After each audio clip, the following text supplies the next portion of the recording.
The date is the 24th of July 1796, 3 days after the death of Robert Burns. Dusk is falling and it is raining hard.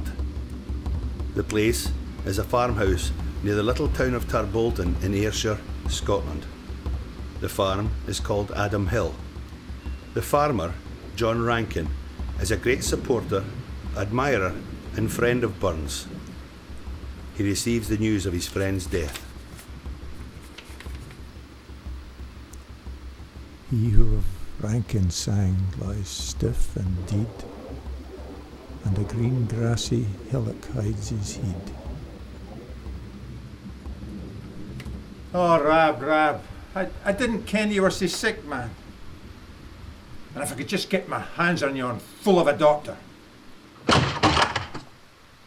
What's that, this time of night?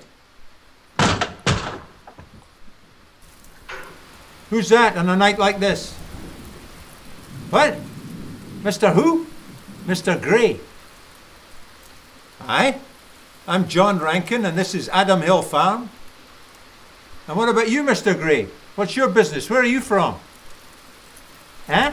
Embra? Well, you're not a government man, are you? No? A lawyer?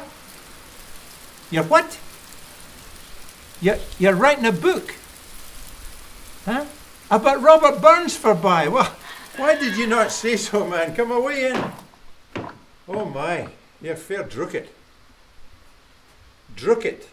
Wet, Mr. Gray, soaking wet. But I think drucket says it better. You're near Sassenach, are you? No.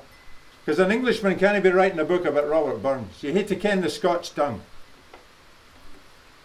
Oh, he could speak the English as well as many a supposed educated coof. I've heard him. Run rings round the gentry, till they was as lost as a pack of yows without a dug. A yow. A ewe. A sheep, man. Oh, aye.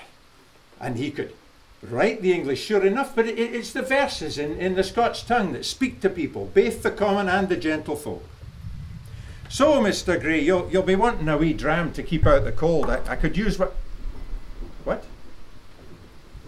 You don't drink whiskey? Hold on a minute here, hold on. You're telling me you're a Scotsman, but you don't drink the whiskey, the usquebaugh, the water of life, and you can't speak the Scots tongue. But you're after writing a book about Robert Burns? Well, see here, Mr. Gray, Aye, Mr. Gray, a day. I do think it is absolutely necessary to speak the language. Reading is not the same thing at all. Right? Nae used to ken the words in the song sheet if you can't sing the tune, huh? Oh, so we're well qualified now, are we? Well, listen to me, Mr. Gray. I just canna thole the thought that glaikit coofs like yoursel, keeking all Rab's life and work. I can tell by the look in your face that you haven't understood a word I've said. So here's the translation. I just canna thole. I simply cannot stand the thought that glaikit coof like yoursel, the thought of a daft fool like you, keeking all Rab's life and work, poking your nose into the life of Robert Burns. So in short, here's the door, Mr. Gray. And I'll bid you good night. Away you go. Stupid coof. Oh, Rab, you wouldn't have done that, would you? No. Mr. Gray! Mr. Gray! Come away back here. It's no night to be wandering about in the dark and the rain. You best bide here a while. Come away in. Sit down. Sit down. Mr. Gray, perhaps I was a bit hasty.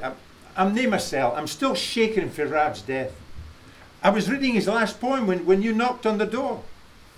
And it was to me. The last words he wrote were not to one of his lassies, or not even to Bonnie Jean Armour, his wife and the love of his life. It was to me. Listen to this.